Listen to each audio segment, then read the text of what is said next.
Olá, meus queridos alunos do segundo ano do ensino médio aí da Escola Estadual Padre Ernesto Camilo Barreto. É um prazer muito grande estar com vocês novamente. Nós estamos indo aí para a quarta e última semana do mês de junho, né? E aí, nessa semana, nós estudaremos então o Iluminismo. Na semana passada, eu já havia pedido para vocês darem uma lida aí no texto, já ir se familiarizando com os conceitos principais de Iluminismo e aí as atividades que nós temos aí no final do livro que eu indiquei para vocês no roteiro de estudo para que vocês façam. Então, talvez a aula de hoje vai ajudar um pouco mais vocês a compreenderem o conteúdo e ajudar vocês a desenvolver então essas atividades. Então, vem comigo e vamos para a nossa aula. Bom, então aqui nós temos o slide, a aula de vocês o Iluminismo, muito bem, né? E aqui eu trago para vocês uma imagem para que vocês observem muito bem, né?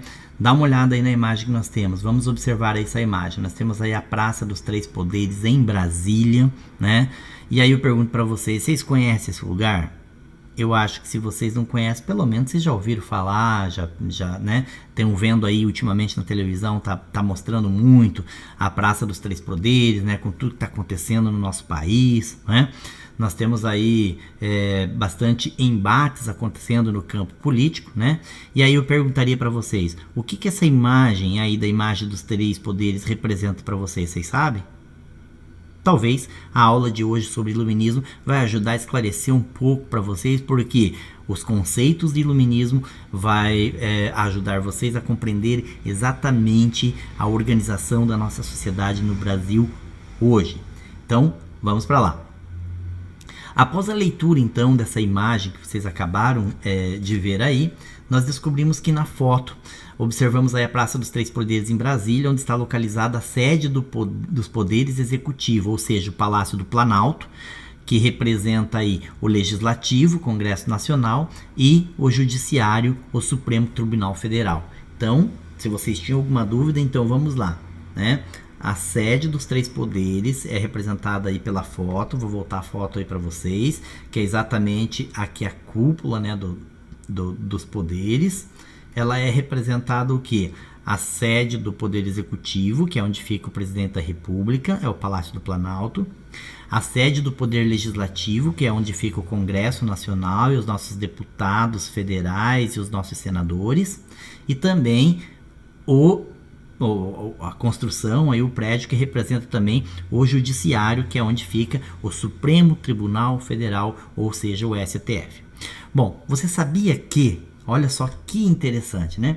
Você sabia que a nossa Constituição, ela estabelece a divisão aí dos poderes do Estado em três poderes autônomos: Executivo, Legislativo e Judiciário. Bom, o Executivo ele é encarregado de governar e administrar os interesses públicos. O Legislativo é o responsável pela elaboração das leis e o Judiciário ele é responsável pelo cumprimento das leis e zela, né, principalmente pelos direitos dos indivíduos. Muito bem. Além, então, dos três poderes, a Constituição brasileira ela afirma que o Estado brasileiro é laico. Importante você saber isso. Professor, o que é Estado laico? Estado laico é um Estado que não é representado por nenhum tipo de religião. O Estado e religião não podem ter essa confusão entre o que é Estado e o que é religião. Mas por que isso, professor? Por que o Estado ele é laico? Ele não pode ser vinculado a nenhuma religião. O Estado não pode ter vínculo com religião. Seja religião católica, seja religião evangélicas, as pentecostais ou neopentecostais, seja religiões de matriz africana, seja religiões budistas, religiões agnósticas, ou enfim, qualquer uma das denominações religiosas, o Estado não pode ter nenhum vínculo com essas. Por quê? Porque ele assegura, né, ao povo a liberdade religiosa, a liberdade de opinião, a liberdade de pensamento, dentre outras liberdades individuais garantidas pela nossa Constituição de 1988. Então, se o Estado ele representa a liberdade religiosa, então, obviamente que o Estado não pode estar vinculado a nenhuma das religiões. Muito bem. Então vamos refletir um pouco, né? As pessoas elas sempre tiveram esses direitos assegurados por lei. Quando que os três poderes eles foram criados? Vocês sabem disso?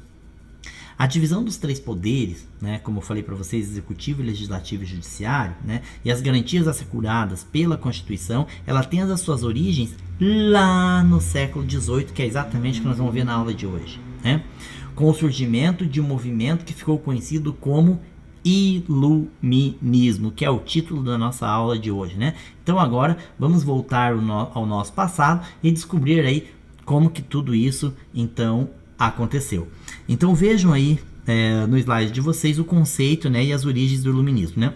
Então o iluminismo, ele foi um conjunto aí, né, de ideias que tiveram a origem na Europa, né, no século XVII. Ele se desenvolveu especialmente no século XVIII. Então por isso que a gente fala que o iluminismo é uma corrente de pensamento do século XVIII, o qual ficou conhecido também como o século das luzes ou da ilustração.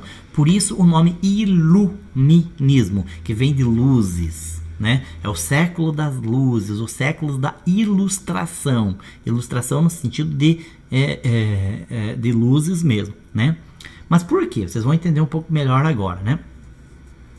Muito bem, o pensamento iluminista ele teve a sua maior expressão principalmente na França, e ele difundiu-se pelo mundo, influenciando movimentos e independência das 13 colônias da América do Norte, dos Estados Unidos, a Revolução Francesa e os movimentos de independência da América Latina, inclusive e principalmente também o Brasil. Vocês vão entender o porquê, né? Então lembre-se que iluminismo é um movimento intelectual, ou seja, um conjunto de ideias, né? E os iluministas quem eram? Filósofos que desenvolveram essas ideias. Muito bem. Quais foram então as condições? Que eu achei meu telefone ativou aqui por conta da minha voz, né? Vamos lá, então quais são as condições para o desenvolvimento do iluminismo? Então observem no slide de vocês que nós temos aí algumas condições, né? Vamos ver. Primeiro, Revolução Científica do século XVII. Segundo, ascensão econômica da burguesia. Terceiro, a crise do antigo regime, ou também chamado de Ancien Régime. Agora eu vou falar cada um deles para vocês entenderem um pouco melhor. Então vamos lá. A Revolução Científica do século XVII. O que foi, então, professor, essa Revolução Científica do século XVII, né? É um movimento que mudou significativamente, né, a visão do homem, ou dos homens, né, mas principalmente do homem moderno, a utilizar-se da razão e da ciência para explicar a realidade, né? Antes desse período do século XVII, né, a Igreja ela explicava os acontecimentos por meio dos preceitos religiosos e da fé. Então vejam que por um longo período da história, até o século XVII, todas as explicações sobre todas as coisas e a visão do homem sobre a sociedade, o universo, o mundo, eram dadas pela explicação da fé. A partir do século XVII, com a chamada Revolução Científica, né, o homem moderno passa a ter uma visão mais orientada pela visão da razão e da ciência do que pela fé. Então essa foi uma das condições que influenciaram o iluminismo, então a Revolução Científica do século XVII. Segundo ponto, né, a ascensão econômica da burguesia. Como que isso se deu, né? A classe, que é uma classe social chamada burguesia, né, ela lutava contra a intervenção do Estado na economia, né? Passou a ser, então, a burguesia passa a ser uma classe dominante e ajuda na inauguração do sistema que a gente conhece até hoje, né? O sistema econômico, político e social que a gente conhece até hoje, chamado de capitalismo. Então, nós tivemos aí uma ascensão econômica dessa classe chamada burguesia. Tá ligado? Muito bem. Vamos então para o terceiro ponto que eu falei para vocês, que é a crise do antigo regime, ou também chamada a crise do Ancien Régime, que em francês significa antigo regime. Ancien Régime significa antigo regime. O que isso significa? O que foi essa crise do antigo regime, né? Foram insatisfações contra os governantes absolutistas da época. Então nós tínhamos alguns governantes que eram absolutistas. Por quê, professor? Porque eles detinham o poder absoluto em suas mãos. Por isso era chamado de absolutistas. Então governos que controlavam praticamente tudo, a sociedade, principalmente a economia, e controlavam todas as organizações daquela sociedade. Então essa crise desse antigo regime era a contestação e insatisfação das pessoas daquela sociedade com esse tipo de governo que tinha o poder absoluto nas mãos. Muito bem. E aí então os pensadores iluministas eles passaram então a criticar o antigo regime, combatendo o absolutismo desses reis, os privilégios da nobreza, do clero, principalmente, porque o clero tinha um poder significativo nessa sociedade, né? A imposição religiosa, eles eram contra essa imposição religiosa e, principalmente, eles passaram a criticar, então, as práticas mercantilistas que eram utilizadas, então, nesse período. Muito bem. Acompanhe aqui, então, no slide o contexto histórico em que surgiu o iluminismo, né? Então, vamos lá. Desde a Idade Média, né, que vai lá do ano de 476 depois de Cristo, né, com a queda do Império Romano, né, até a Revolução Francesa em 1789. Então, desde a Idade Média, a visão teocêntrica. O que é visão teocêntrica? Teo é de Deus e cêntrica vem de centro. Então, uma visão em que Deus era o centro de todas as coisas era marcada pelo misticismo religioso, e esse pensamento dominava a Europa nesse período, né? E aí então predominava principalmente o uso do pensamento escolástico lá da Idade Média, que buscava conciliar a fé com a razão, né? A partir do século XVII, como nós estamos vendo, em meio à insatisfação por causa da opressão exercida pelos monarcas absolutistas, que agora você já sabe o que é, né? Aqueles que tinham poder absoluto nas mãos, surgiu uma nova possibilidade para explicar o mundo fundamentado na razão. O mundo físico e seus fenômenos deixaram de ser justificados, então, pelas religiões e passaram a ser explicados principalmente pela razão. Agora vocês já estão entendendo isso, né? Era então a valorização da ciência e da racionalidade como forma de eliminar a ignorância dos seres humanos acerca principalmente da natureza e da sociedade. Então vamos lembrar que teocentrismo, o que é? Do grego theos, que é Deus, e kentron, o centro, né? Deus, centro de tudo. É a concepção segundo a qual Deus é o centro do universo e tudo foi criado por ele e dirigido. E por ele é dirigido, e não havendo outra razão além do desejo divino sobre a vontade humana. Então essa é uma explicação para que vocês nunca esqueçam mais o que é então o teocentrismo. Muito bem, muito bem, muito bem. Então vamos lá. O iluminismo, então, se nós formos pensar bem, ele rompeu com a maioria, né, daquele pensamento, e principalmente rompeu com a maneira com que as pessoas pensavam. As pessoas passaram a pensar um pouco diferente, né? Os seus pensadores, eles valorizavam a ciência e a racionalidade como uma forma de eliminar a ignorância dos seres humanos sobre a natureza e a vida da sociedade. Mas o que significa, então, a luz, né? Luz, né, significa aquilo que vem iluminar a escuridão. A escuridão ou as trevas tida como ignorância e a luz tida como razão. Então é a razão trazendo o conhecimento, trazendo a razão, trazendo luz e conhecimento sobre as trevas e a ignorância. Então por isso a gente chama aí de iluminismo, né? Então acompanhe aqui no slide, dê uma olhada aí às luzes da razão. O que é as luzes da razão, né? Iluminar significa combater as trevas da ignorância e as superstições que dominavam a sociedade da época. Olha só que bacana. Então, para os filósofos iluministas, o uso da razão era a melhor maneira de construir um mundo baseado na verdade, na liberdade e no progresso. Acreditavam que as pessoas eram livres, autônomas e tinham capacidade de pensar por si mesmas, que não precisavam que outro tipo de pensamento exterior influenciassem essas pessoas. A ignorância, né, gerada pela aceitação dos dogmas religiosos da época e a submissão aos governos absolutistas tinham impedido o cidadão de desenvolver as suas potencialidades.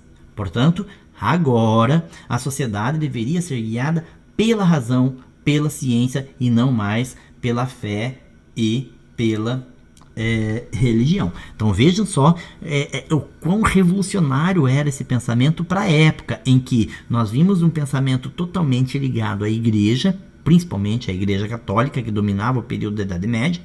E agora nós temos pessoas e a sociedade como um todo se organizando a partir do uso da razão e a partir do uso da ciência, né?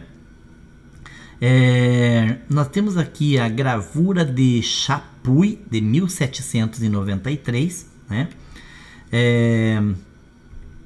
Aí eu queria que vocês dessem uma olhada no link, né? Eu vou colocar o link aqui. Deixa eu passar aqui para vocês agora o link. Deem uma olhada aí, ó. Esse é um link que não sei se vocês vão conseguir clicar. Acho que eu vou colocar aqui na descrição do vídeo, talvez, né? Mas essa vai ser uma gravura que eu queria que vocês dessem uma olhada, que ela representa a liberdade, o centro da razão, fanatismo e a ignorância, né? Então essa imagem é uma imagem que vai representar tudo isso. Depois vocês cliquem no link e vocês darão então uma olhada para poder verificar isso daí. Muito bem. Aí, após a leitura dessa imagem, é importante que vocês percebam que essa imagem ela se refere ao pensamento iluminista, né? E nessa imagem nós podemos observar aí a liberdade usando um gorro frígio, né? O símbolo da República Francesa, na cabeça lançando raios com o centro da razão contra a chamada ignorância de olhos vendados e também considerados como o fanatismo, né? Muito bem. Aqui então eu vou mostrar para vocês aí no slide, né? Nós temos aí a imagem de René Descartes, ou também chamado René Descartes. Aí depende, né, de cada um dar uma forma de falar, né, para ele. Eu conheci como René Descartes, né? Mas pode ser René Descartes, mas se escreve Descartes, né? Com Descartes, mas se fala Descartes ou Descartes, né? Então aí nós temos a luz da razão nas palavras de René Descartes, né? Aí ele vai dizer o seguinte: nunca devemos admitir senão aquilo que a razão nos mostra como evidente. Em caso algum, podemos aceitar o que nos é imposta pela nossa imaginação ou pelos nossos sentidos. O que René Descartes quer falar com isso? Vamos lá. Olha só, vamos tentar dissecar esse texto aí com vocês. Tudo bem. Ele diz assim: nunca devemos admitir senão aquilo que a razão nos mostra como evidente. Ele fala assim que nós não podemos aceitar nada que não venha da razão.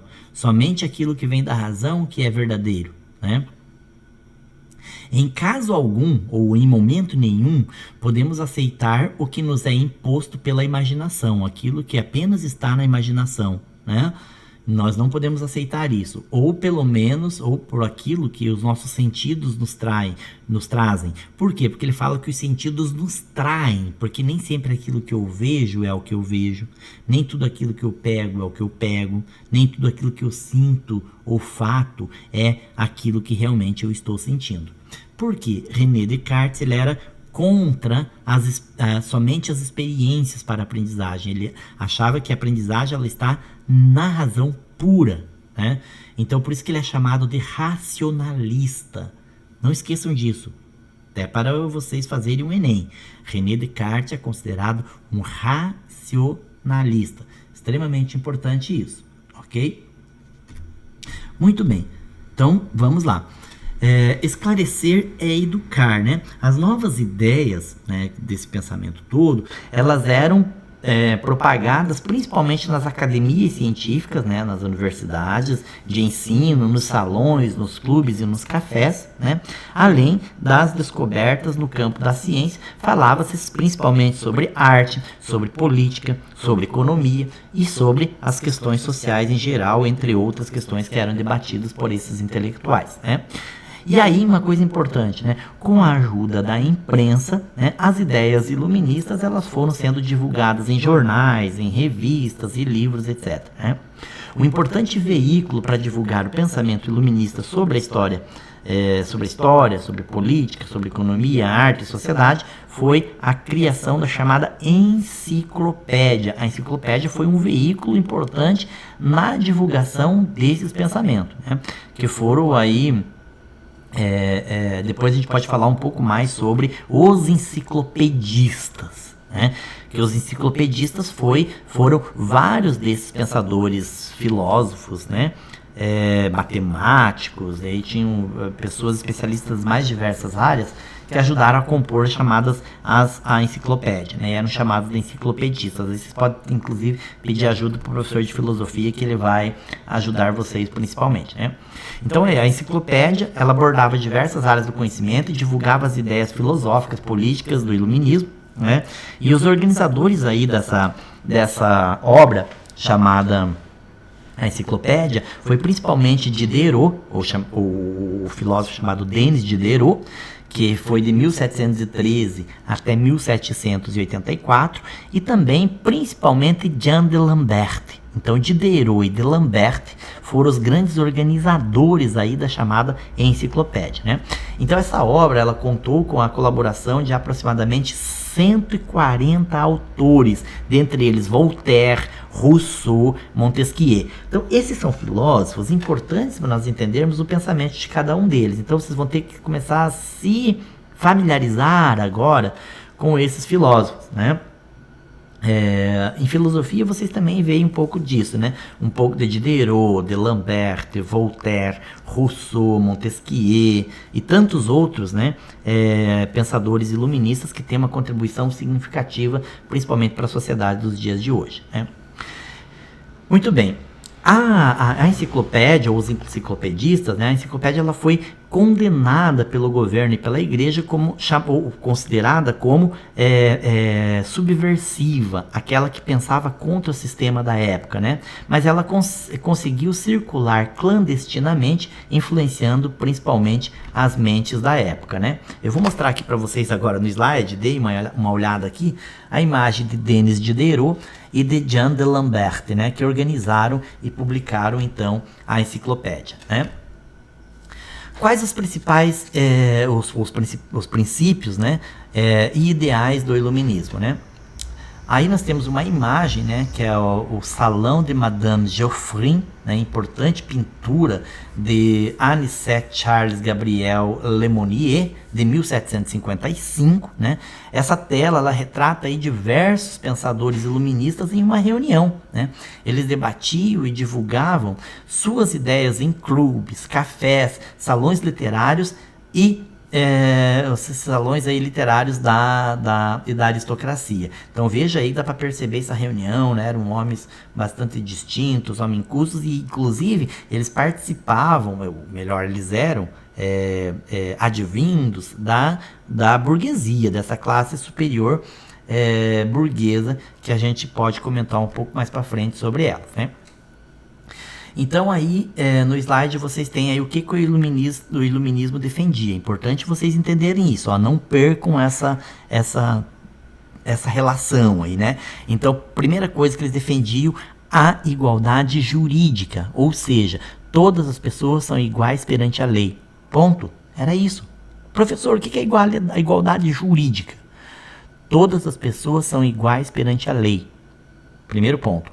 Tolerância religiosa e filosófica, ou seja, havia uma liberdade de expressões religiosas, as pessoas poderiam exercer qualquer tipo de religião e principalmente qualquer pensamento filosófico, coisa que não tinha até então, né? Liberdade pessoal e social, direito à propriedade privada, até então a propriedade ela era um domínio do Estado, né? Daquele Estado absolutista que eu comentei com vocês anteriormente. Então agora não, ao contrário de um Estado absolutista, eles defendiam o direito da propriedade privada.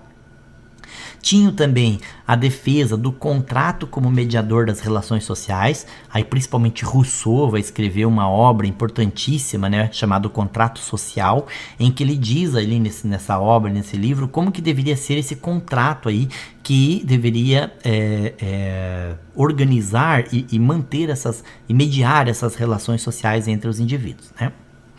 Também eles defendiam uma maior participação da política na sociedade e eles pregavam em um governo representativo. Olha só que legal e que interessante esse pensamento dos iluministas, né?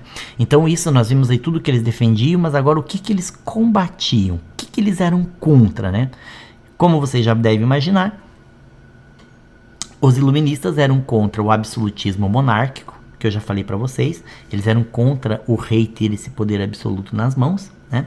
Eles eram contra a intervenção do Estado na economia, ou seja, eles eram liberais na economia, né? E eles eram contra o mercantilismo, porque eles achavam que a vida econômica ela deveria fluir com mais tranquilidade. Tanto é que tem um pensamento, né, iluminista e um pensamento francês que diz assim, laissez-faire, laissez-passer, em francês, que em português significa deixar e fazer, deixar e passar. Era praticamente o recado que eles estavam dando para o Estado: deixa a economia se fazer por si só, deixa a economia passar livremente. É isso que significa a palavra laissez-faire, laissez-passer. Muito bem. E aí eles eram contra também a tese do direito divino dos reis. Ou seja, né, porque os reis acreditavam que eles tinham um poder divino, que eles estavam governando porque Deus havia ordenado que eles governassem a sociedade. E aí os iluministas eram contra esse pensamento. Peraí, ninguém é ordenado por Deus para governar. É necessário que através de uma representatividade que nós escolhemos quem nós queremos que nos governe. Muito bem. Então essa era uma coisa importante que eles eram contra, né? E também eles eram contra a participação da igreja na vida pública e as verdades reveladas pela fé.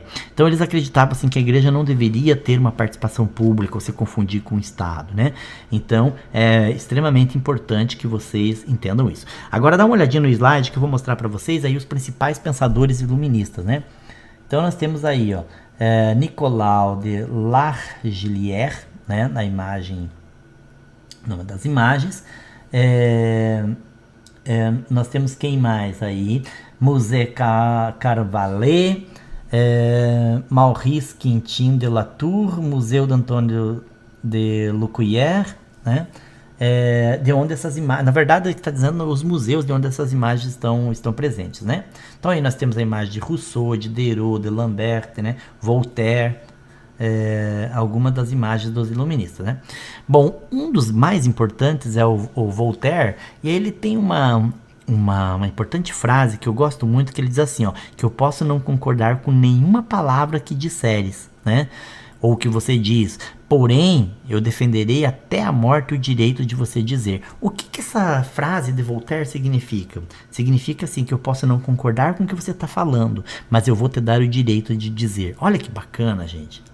Essa frase de Voltaire, ela é muito significativa no momento que nós estamos vivendo hoje na nossa sociedade, nessa polarização aí política no Brasil, né? Em que parece que um dos lados dessa polarização não concorda e não deixa com que o outro lado tenha um pensamento livre, um pensamento de expressão, né? Desde que o pensamento de expressão não fira os direitos universais, os direitos à humanidade, todo mundo tem o direito de falar, né? Desde que não seja um pensamento fascista, racista, né? É um pensamento que vai agredir o outro, ele tem assim a sua liberdade de expressão. Então tá aí Voltaire com sua importante expressão, né? Então Voltaire era o pseudônimo, o apelido de François-Marie Arouet, né? Arouet. Ele defendia a liberdade de pensamento, a igualdade perante a lei e a tolerância religiosa. Voltaire criticava a igreja e o absolutismo, propondo a participação da burguesia esclarecida no governo, né? Próximo pensador importante, Jean-Jacques Rousseau. Rousseau tem um pensamento extremamente importante, principalmente para o direito moderno que nós conhecemos hoje, né? O Rousseau vai dizer assim, ó, o homem nasce bom, é a sociedade que o corrompe, né? Esse é um pensamento dele, que todos nós nascemos bom por natureza, mas que o nosso convívio social e o meio social vai corrompendo, vai nos tornando seres ruins, seres amargos, né? Esse é um pensamento de Voltaire, né? Voltaire escreveu Rousseau, né? Rousseau escreveu várias obras, né? Mas as mais destacadas está o Discurso sobre a Origem e os Fundamentos das Igualdades entre os Homens. Criticava a propriedade privada por ser a raiz das infelicidades humanas.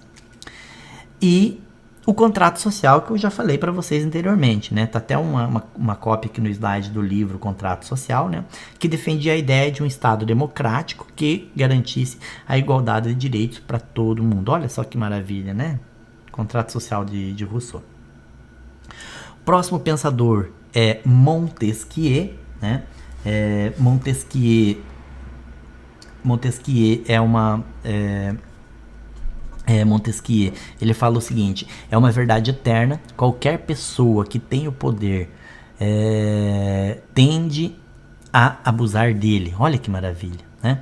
Para que não haja abuso, é preciso organizar as coisas de maneira que o poder seja contido pelo próprio poder. Maravilhoso, né? Montesquieu aí com a sua contribuição, né? Montesquieu era contra o absolutismo monárquico, forma de governo que concentrava o poder do país nas mãos de um único rei, já falei isso para vocês. Afirmava que somente o poder poderia limitar o poder. Criticava a interferência política do clero no Estado, isso já falamos também. Ele defendia aspectos democráticos de governo e o respeito às leis. Em sua obra, O Espírito das Leis, ele defendia a divisão dos três poderes, legislativo, executivo e judiciário, tal como a gente conhece hoje, né?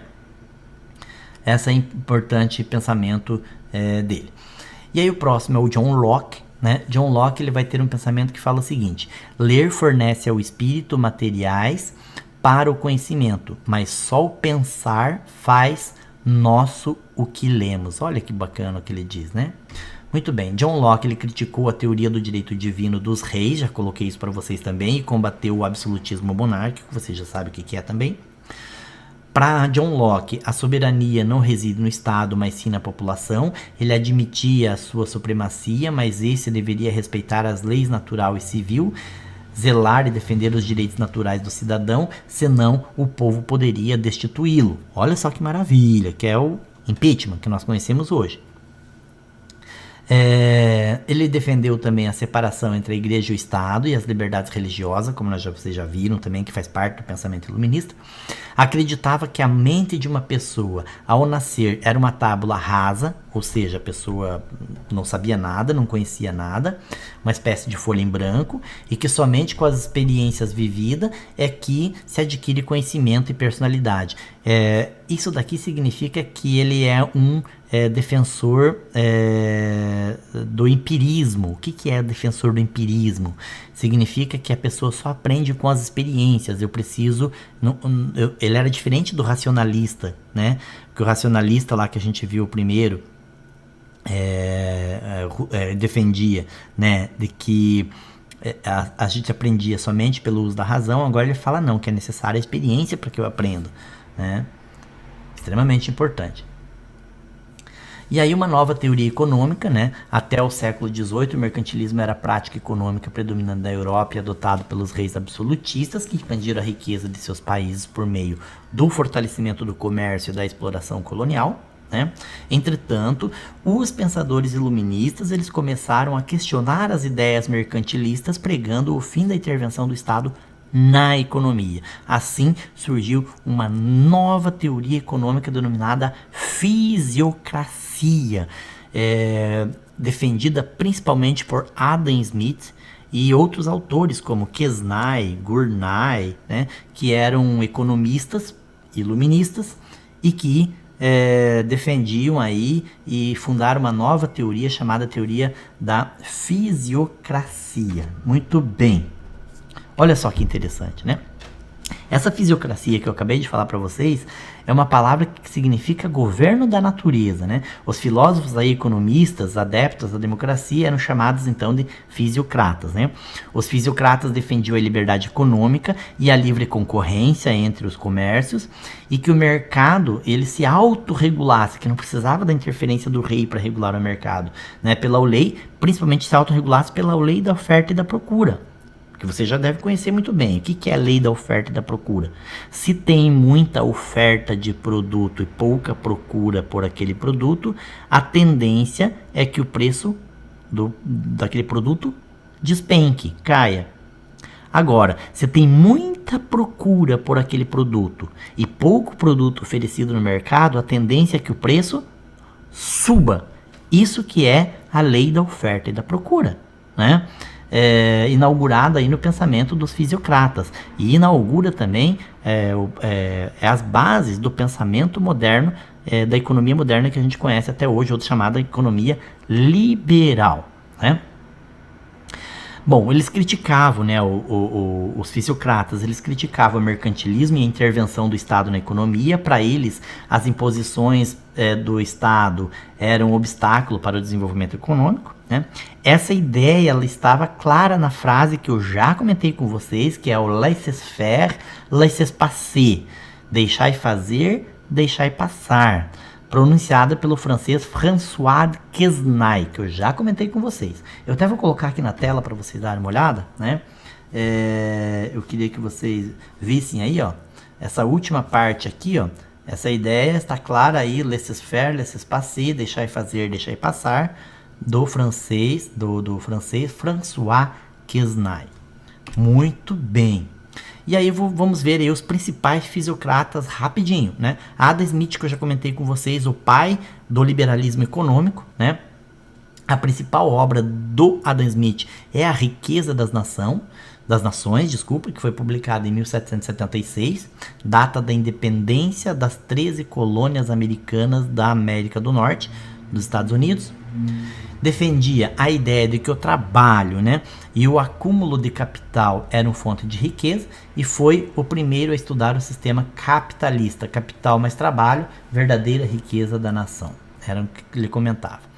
François de Quesnay, que é o que eu falei para vocês, né, a principal obra dele é o Quadro Econômico, autor da frase laissez-faire, laissez-passer, deixar fazer, deixar passar. Foi a principal representante da fisiocracia e também colaborador da enciclopédia, ele foi um dos enciclopedistas, né? Em sua obra ele demonstra a relação que existe entre diferentes classes e setores econômicos e o fluxo de pagamento entre eles, e defende a ideia de que o mercado é que define o que seria mais adequado produzir. Olha só que bacana, isso aí é um pensamento liberal, é o mercado que define o que deve ser produzido, o que não deve ser produzido, e não o Estado. É por isso que ele, né, era contra a intervenção do Estado na economia. E aí nós temos outros nomes também fisiocratas, como por exemplo o Thomas Robert Malthus, o David Ricardo e John Stuart Mill, né? São 3 nomes aí importantes do liberalismo econômico, né? Muito bem. Enquanto isso, né, vamos dar uma olhada aqui. Em meio a toda essa efervescência de novas ideias, alguns governantes absolutistas foram adotando alguns princípios iluministas em seus países. Eles ficaram conhecidos como os déspotas esclarecidos, né? O que é um déspota? Ele era um rei soberano ou um ministro absolutista. Por que esclarecido, né? Porque ele era adepto às ideias iluministas. Então ele era um rei soberano que era adepto às ideias iluministas, né?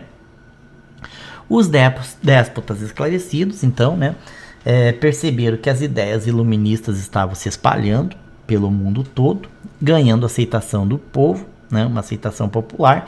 Então, assim, sem deixar de ser absolutistas, como eles eram, né, eles colocaram em prática algumas das ideias iluministas a fim de modernizar os estados que eles governavam, não é?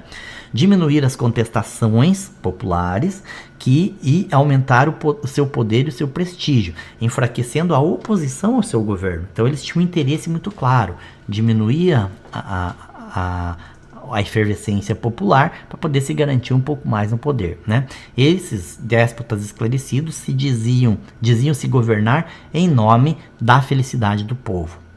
Ó, demagogos talvez, né? Quais eram as principais práticas adotadas entre os déspotas esclarecidos, né?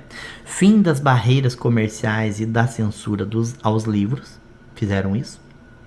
Ampliar o acesso à justiça das pessoas.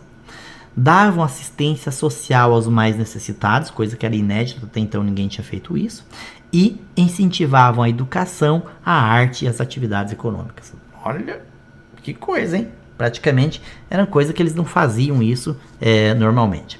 Vou mostrar aqui no slide para vocês agora, né, os principais déspotas esclarecidos desse período. Nós vamos ter Catarina II da Rússia e Frederico II da Prússia, né? Nós vamos ter José II na Áustria e o Marquês de Pombal em Portugal. Em Portugal nós tivemos aí, inclusive, um déspota esclarecido, Marquês de Pombal, que depois, inclusive, vem para o Brasil, né? Inaugurando aqui no Brasil o chamado período pombalino. Lembram disso? Tudo bem.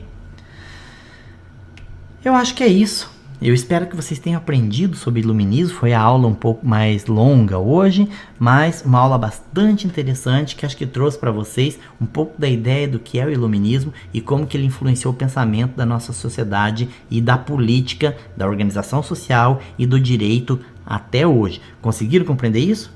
Ok. Então é isso, meus queridos alunos. Um grande abraço para vocês e até as próximas aulas. Até mais.